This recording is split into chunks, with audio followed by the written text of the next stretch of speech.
alam sa putang inang sinasabi mong Norman Mangusin laban kay Makagago. Wala akong pakialam dyan. Okay? Ito aminin ko po sa inyo. Ito aminin ko na po sa inyo, guys. Nung isang gabi, may kausap na ako na malapit kay Makagago. Malapit kay Makagago, ini-invite tayo ron. Ini-invite tayo. At ito na rin, aaminin ko na rin sa inyo. About Norman Mangusin, total tinatanong nyo na rin ako dyan. Kung anong komento ko. Simple lang ang masasabi ko about dyan sa awayan ni Makagago at ni Norman Mangusin or alias Francis Leo Marcos. Sa akin, nung pakikipag-usap doon, ang sabi ko, manggagaling ako ng Baguio City, babiyahe ako ng Laguna, tapos wala naman ako mahihita, humingi ako ng TF. Okay? Humingi ako ng TF. Pero, nung ano sa kami nagkausap? Saturday? Oh yeah, I think Saturday night. Yung tinawagan ako, sige, deal ako. Basta't bayaran nyo ang oras ko doon pagpunta dyan. Mga ganon. But now, nung paggising ko nung Sunday morning, napagtanto ko na hindi na ako tumuloy. Hindi na ako tumuloy doon sa interview kay Makagago. And then, ito ang dahilan ko kung ba't ayoko na lang tumuloy. Total, mahaba na yung awayan nilang dalawa. Di ba? Mahaba na ang awayan nila, mahaba na yung issue nila, nakapagsalita na yung mga ibang vlogger, sila Erwin or Romy Diaz, nagsalita na rin si Mac Pablo, na kaibigan ko, lahat naman niya kaibigan ko. Now, humaba na lang humaba ang awayan. Ako naman, sinasabi ko, how many times sa vlog ko, hindi ako nagmo-monetize. Hindi ko hinahabol ang viewer sa aking live. Mag-unfollow kayo, mag-unsubscribe kayo, wala akong pakialam. But this time, si FLM, ito po ikikwento ko na rin din sa inyo. Naging magkakilala kami, personal, ni Francis Leo Marcos. Personal. But, yung ikwento ko doon, kung ano man ang kwento ko, doon sa tao ni Makagago, ikikwento ko rin sa inyo. Una nga, nakilala ko si Francis Leo Marcos, I think 2017, yung isang retired na general na PNP, retired general, na kaibigan ko na pumanaw na si retired General Francisco Balagtas. Na kung saan,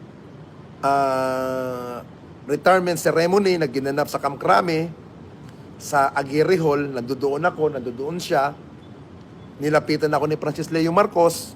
Ito po, totoo po ito sasabihin ko, walang dagdag, walang halo. Nilapitan ako ni Francis Leo Marcos doon, nagpakilala siya na siya si Francis Leo Marcos, and then follower ko daw siya. Nakipagkamay, nakipagkaibigan, normal, nakipagpalitan siya ng number sa akin. After nun, umiikot na si General Balagtas para magpasalamat, makipagkamay sa mga bisita niya na invited niya. Nung time na yon, biglang lumapit ulit si FLM. Ang sabi niya, pare, si Ninyo, kaibigan ko na to ngayon. Magkakilala pala kayo ni Ninyo. Sabing gano'n ni FLM. Now, kinausap ako ni General Balagtas nung pagkatapos na nandoon siya. After nun, winarningan ako. Sinabihan ako ni General Balagtas, Ninyo, alam ko kahit na may pagkaisip bata ka, gano'n ang word na binanggit sa akin ni General Balagtas, na kahit ikaw ay iba ang utak mo, mga gano'n, alam ko matalino ka Ninyo. Mag-ingat ka sa kaibigan natin. Yun ang pagkakasabing word sa akin ni General Balagtas. Nung sinabi niyang gano'n na salita, hindi ko alam kung sinong pinatutungko yun ni General Balagtas. Na, o Ninyo, mag-ingat ka sa kaibigan natin. Wala akong ideya kung anong ibig sabihin niya. Now, after nung event na yon, mga 3 days, doon na tumawag si Francis Leo Marcos. tumawag na sa akin si FLM or Norman Mangusin. Una, inaya niya ako na mag-lunch sa somewhere in Sopotel or Diamond o baka hindi ko na matandaan yung hotel na pinuntahan, pero hindi ako sumipot. Ito aminin ko sa inyo guys ha. Nung inaaya niya ako doon, meron siyang gustong ipakiusap sa akin, na-erekta ko siya kay dating sekretary Bongo at ngayon ay Senator Bongo na. Now, doon ko napagtanto yung sinasabi ni General Balagtas na mag-ingat ka sa kaibigan natin ninyo. Doon, napag-isip-isip ko na may hinihingi ng pabor sa akin. Si FLM na ilapit ko siya sa mga ibang higher official. Doon, another topic na naman, one time, in-invite niya nga ako, naikwento ko rin naman ito sa mga dating vlog na against kay FLM na in-invite niya ako doon sa isang asyenda niya daw kuno, somewhere in Pagudpod, Ilocos Norte. Nung ini-invite niya ako doon, nagkataon, kaibigan ko yung mayor doon, na ang pangalan, Ferdinand Sale. Kaibigan ko, si ex-mayor Ferdinand Sale. I don't know kung mayor pa rin ba siya ngayon. Nung binerify ko kay Mayor Sale, Mayor, pupunta po ako sa area mo sa Pagudpod. In-invite ako ni FLM, sabi kong ganun, sa asyenda niya. After nun, tinawanan ako ni Mayor Sale. Sabi niya, ninyo, walang asyenda rito sa Ilocos Norte. Dito sa lugar ko, walang asyenda. At yung sinasabi mong Francis Leo Marcos, hindi taga rito yan.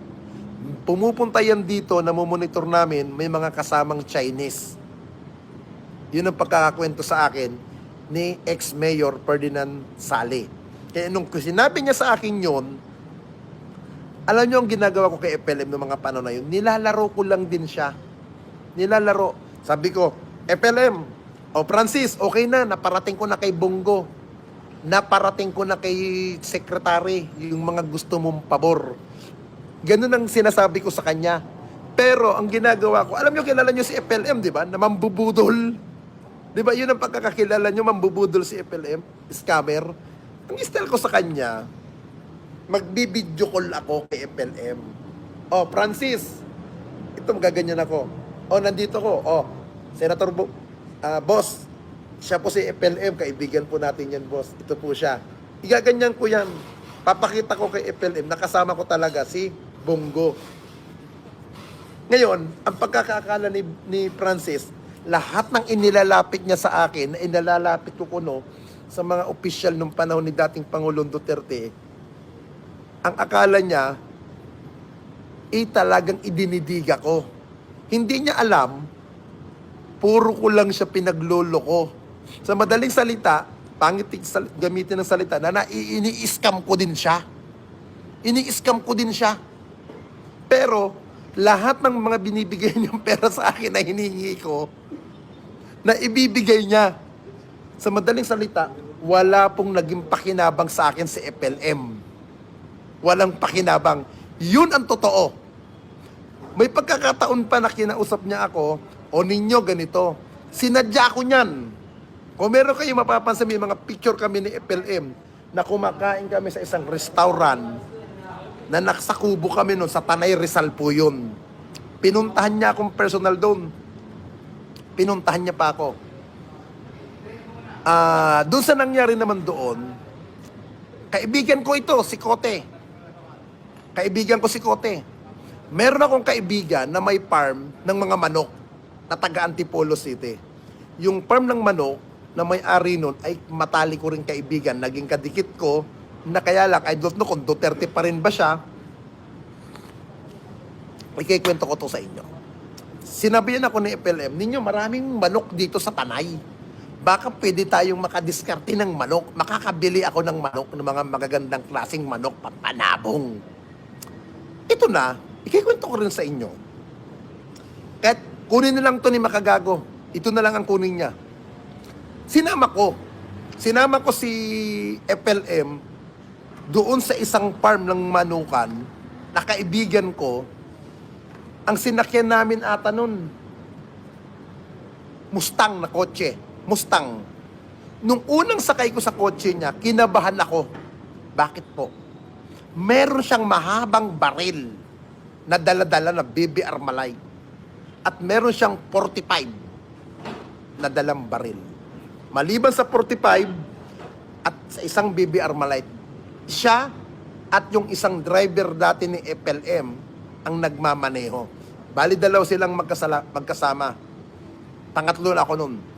Nung sinama ko na kay Coti sa Antipolo, sige, kwento-kwento nga ang pagkakaalam ko sa kanya, pinsan siya ni Pangulong Marcos, pinakilala ko siya kay Coti.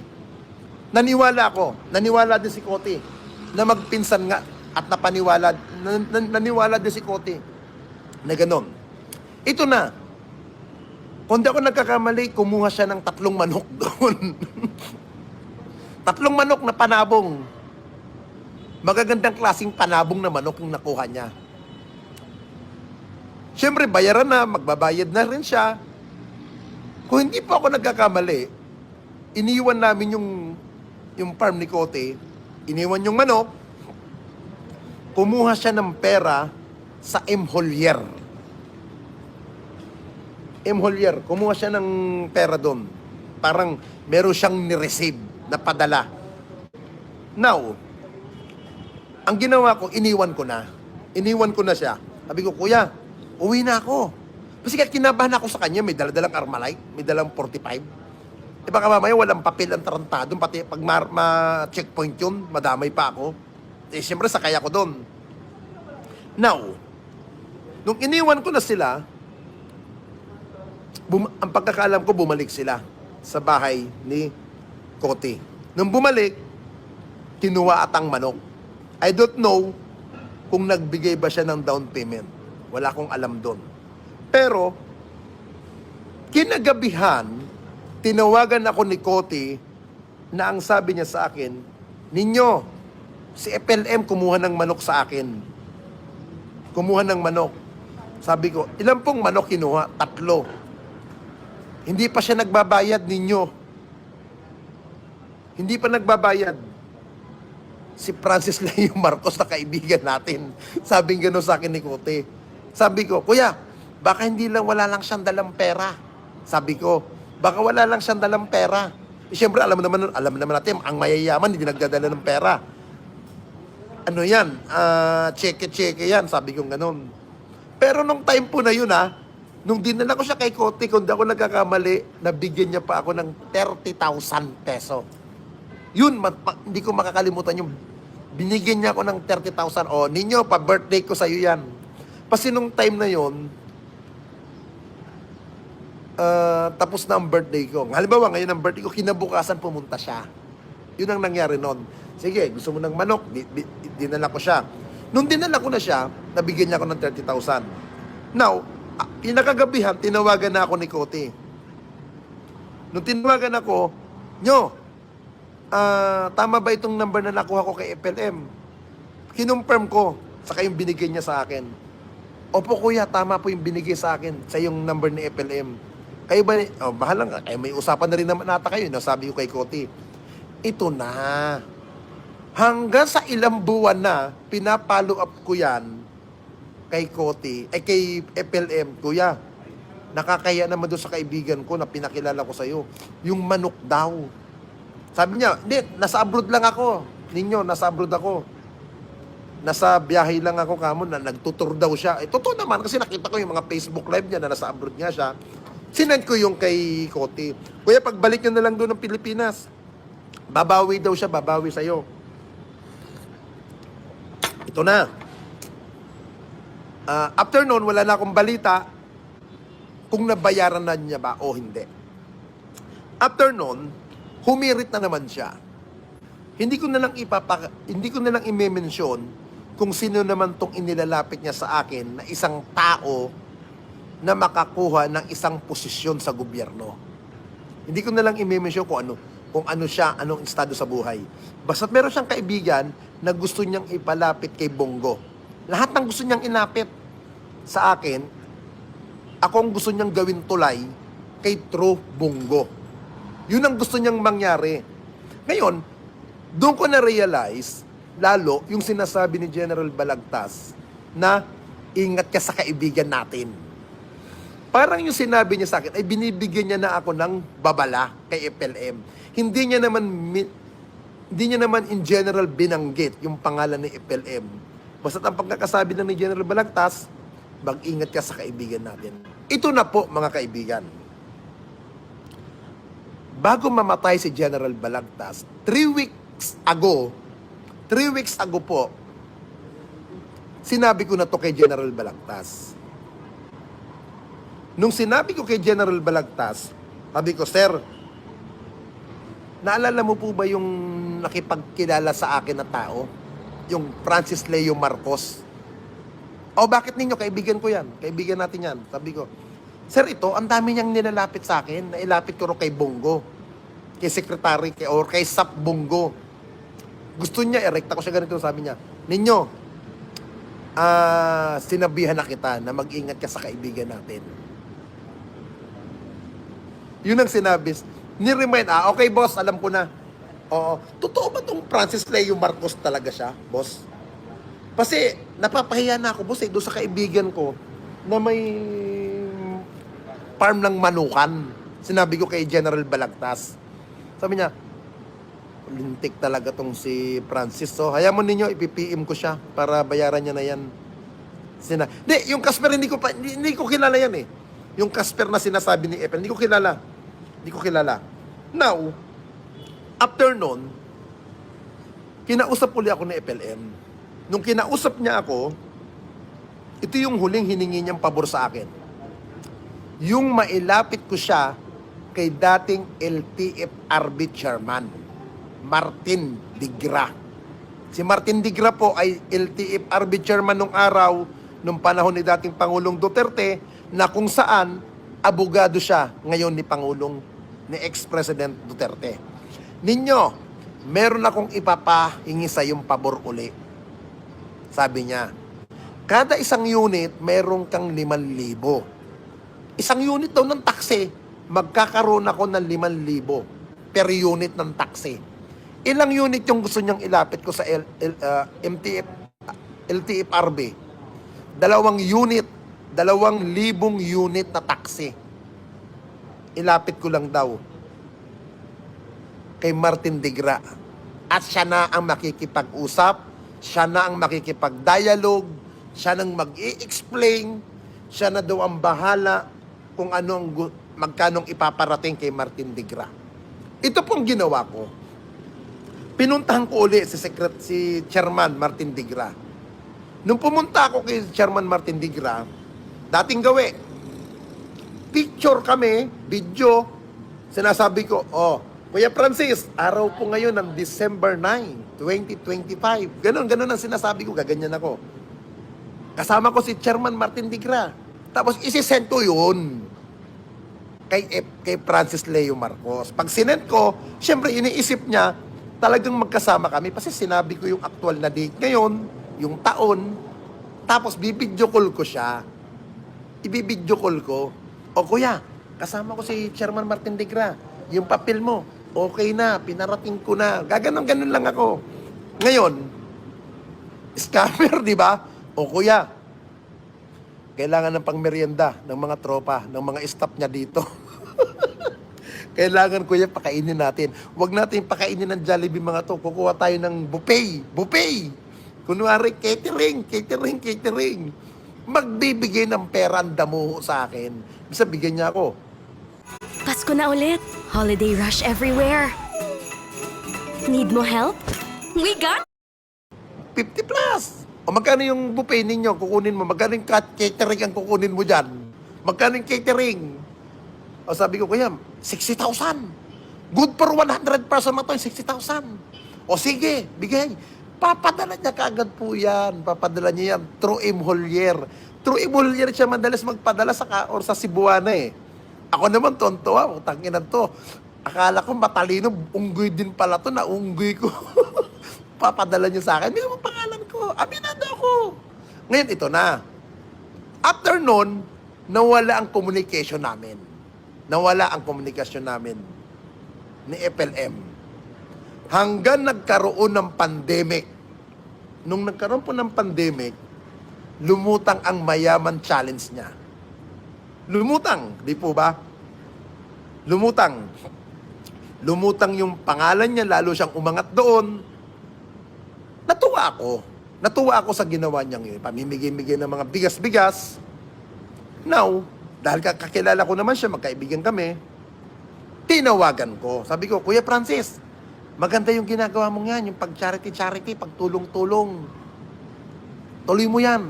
Malaking bagay yan. Napapilip niya rin ako doon. Pero kung tatanungin niyo ako, kung totoo ba nagbibigay siya ng bigas sa mga kababayan natin, sagot ko, hindi ko alam. Hindi ko po alam. Kasi personal, hindi ako pumunta sa kanya. Nung time ng pandemic, may kakayahan akong pumunta sa kanya mula Baguio City, kaya ko siyang babaan. Kaya ko siyang babaan, pero never kong ginawa. Meron siyang mga vlog na ilang beses niyang mention ang pangalan ko. O, nandito mamaya, si Nino Barsaga, mga binabanggit niya yan. Pero hindi po ako lumutang. Diyan po sa Quezon City, yung sinasabi niyang building niya, yung sinasabi niyang bahay niya, sa, sa Green Meadow, never kong nilutangan niya, kahit itanong niyo na kay Yama. Alam po nila Yama yan, never akong lumutang. Ito na. Pumasok na naman ako sa eksena sa kanya, kasi nga, nagkaroon siya ng problem ng pandemic. Gusto niya, ilapit ko doon siya kay Bongo, dahil napag-iinit-initan na daw siya. Sabi ko, Kuya, ganito. Tinuturuan ko pa siya. Sabi ko, Kuya, tigilan mo yung ganyong pananalita mo, yung kayabangan mo. Tigilan mo. Huwag mo nang patulan yung mga taong umaatake sa'yo. Ituloy mo yung ginagawa mong pagbibigay-bigay ng bigas. One time, may kausap akong taga-NBI. Hindi ko na lang ba i-mention kung anong sino yung taga-NBI na kausap ko. Ninyo, anong pagkakilala mo kay FLM? Tinanong akong ganun. Pinipiem ako, sabi ko, Sir, nakilala ko lang po yan through General Balagtas eh. Nung time na retirement niya, ganito, ganyan. Idea, putang ina, yung pakinabang ko.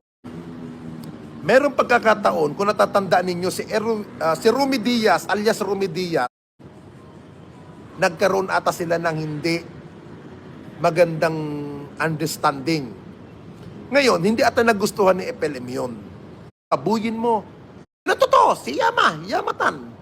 How many times akong pinapadalahan? Padala na ako 60,000, 70,000, mga something ganun. Kada vlog ko. Hindi ko lang po alam kung nagbabayad si Francis Leo Marcos sa ibang mga vlogger. Kagaya nila Mac Pablo, kagaya nila Jake Magnos, Jilan TV, sila Erwin or Romy Diaz. I don't know kung binabayaran din ba sila ni FLM para iangat. Wala akong ideya sa ganun. Kasi ako, bayad ako ni FLM noong mga panahon na yun. Talagang nakakatanggap ako ng pera sa kanya kahit nakakulong yung tao. True, Yamatan. Ngayon, ito na. Tinawagan ko si Don Ramon, si ex-mayor. Sabi ko, Boss, aatake ako sa'yo ng ganito-ganito konting sa vlog. Kasi binigyan ako ng pera ni FLM. Sakyan mo na lang sasabihin ko. Ginanon ko. Ngayon, sige ninyo, bahala ka na, diskartehan mo na yan. May basbas na rin kay Mayor yon, kay ex-mayor Don Ramon. Ito na. Nung binakbakan ko, may natanggap pa akong bonus kay FLM. Kung daw nagagamali, 50 milyon. Dahil tontuwa siya. Pinagpipesta ng mga FLM, yung mga video ko, kung sino-sinong inaaway ko ng mga kalaban ni FLM, kung sino-sinong personalidad. Ang hindi ko lang nangyayari doon NBI sa vlog, never ako nakisawsaw. Sabi ko kay FLM, Kuya, kahit na sinong awayin natin, huwag NBI. Ginanon ko siya. Kahit na sino. Ito na po dumating na ang pagkakataon na ini-invite niya ako, pumunta doon mismo sa bahay niya. Dahil alam ko na may warrant siya, hindi ako lumulutang. Pinipilit, kasi kumuha na ng pagkakataon na siya ay madakma ng NBI, ng Intel. Hindi ako talaga lumutang nila Atty. Vic. Kaya nga noong panahon na yon, halos lahat ng mga FLM defender binabakbak si dating cybercrime head ng NBI na si Vic Lorenzo. Binabakbak nila yan. Ako lang ang tanging defender ni FLM ang hindi bumakbak kay Vic Lorenzo. Hindi ako takot kay Vic Lorenzo. Hindi ako takot. Hindi ako takot sa kanya kasi wala naman ako wala akong atraso kay Vic Lorenzo. Wala rin mas atraso sa akin si Vic Lorenzo at wala rin akong personal knowledge sa kanya. Kaya, at alam ko rin yung ginagawa ni FLM ay puro gimmick at kung sinong nasa likod niya ay hindi ko na i-mention. Kung sino man ang taong nasa likod niya para sila ay lumutang sa social media. Dahil doon, sa personalidad na isang tao ay wala naman akong ebidensya, hindi ko na ikikwento. Ito na.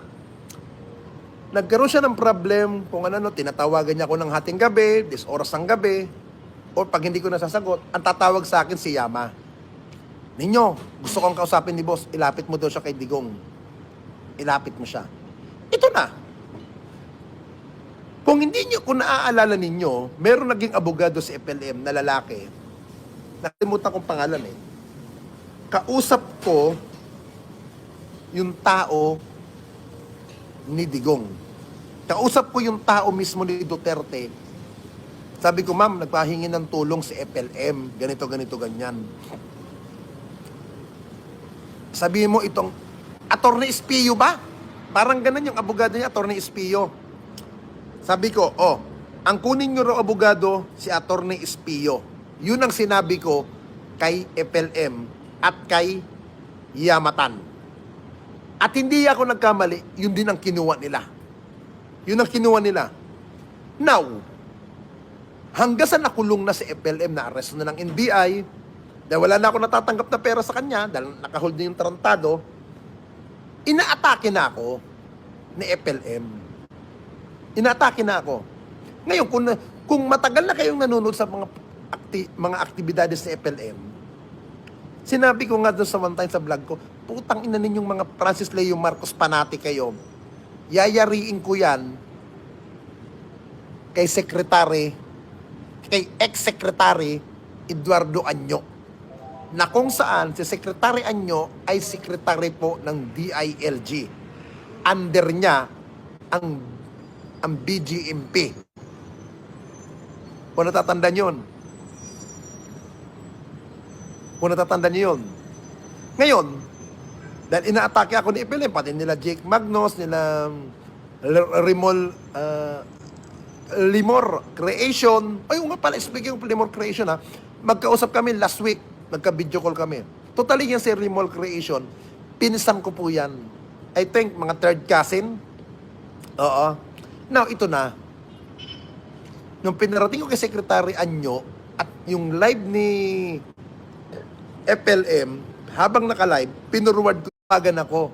Sir, ganito sir. Kung may nakikita ka pa kay FLM na ganito, huwag ka nang rumekta kay Secretary.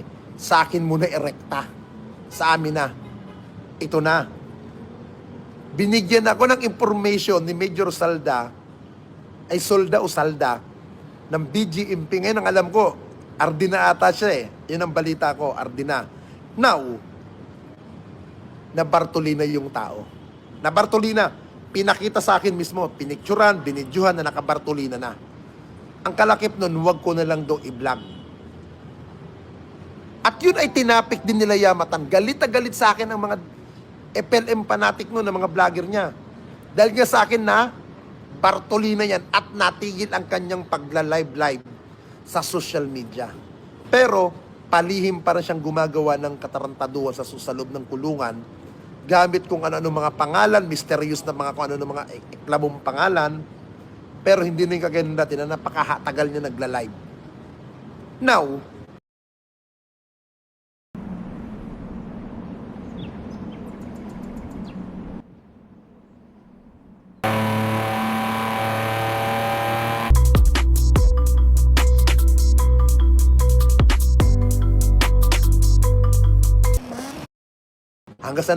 hanggang sa tumakbong senador yan, somewhere in Pampanga, binubutas ko yung talaga yung mga tarpulin-tarpulin niya. Kaibigan. Ngayon, hanggang sa nakalaya ang tarantado, kung ano mga sinasabi sa akin yan. Ngayon, siyempre, ako naman, katwiran ko, hindi na ako magre-rebat sa'yo. Hindi na ako magpapatol sa'yo. Kasi unang-una, wala ka ng pakinabang sa akin eh. Wala naman ako mahihita sa'yo, ba't i-rebat? Ngayon may magtatanong dyan, bakit mo binabanggit ngayon si FLM? May nagtanong po dyan sa comment section kung ano daw ang reaksyon ko kay FLM or kay Francis Leo Marcos at kay Makagago. Yun po ang reaksyon ko at pinaliwanag ko po ngayong umaga sa inyo kung ano ang pinagsimulan namin bilang magkaibigan ni FLM. But sa mga this time, ayoko po na pong magpa-interview dahil malala na kung ano man ang pinag-aawayan nila. For the views na lang yan eh. Ha? Magagamitan na lang eh. Ha? Hindi na po ko magpapa-interview kay Makagago. Si Makagago naman, nire-respeto ko. Wala kaming masamang tinapay. I will respect kung ano man ang ginagawa mong laban mo kay FLM. Go. Support ako sa'yo dyan. Pero, sa support ko, hindi na ako magsalita. Okay? Kaya, I'm sorry, MJ. Total, marami ka nang na-interview. Marami ka nang nakausap about FLM. Kaya, move on na ako dyan. Yun na ho ang huli ko. Now, kung gagamitin ito ng ibang vlogger about nung kay FLM, ay, gamitin nyo kung gusto ninyo. Ako sinasabi ko naman, hindi naman ako nagmo-monetize. Okay?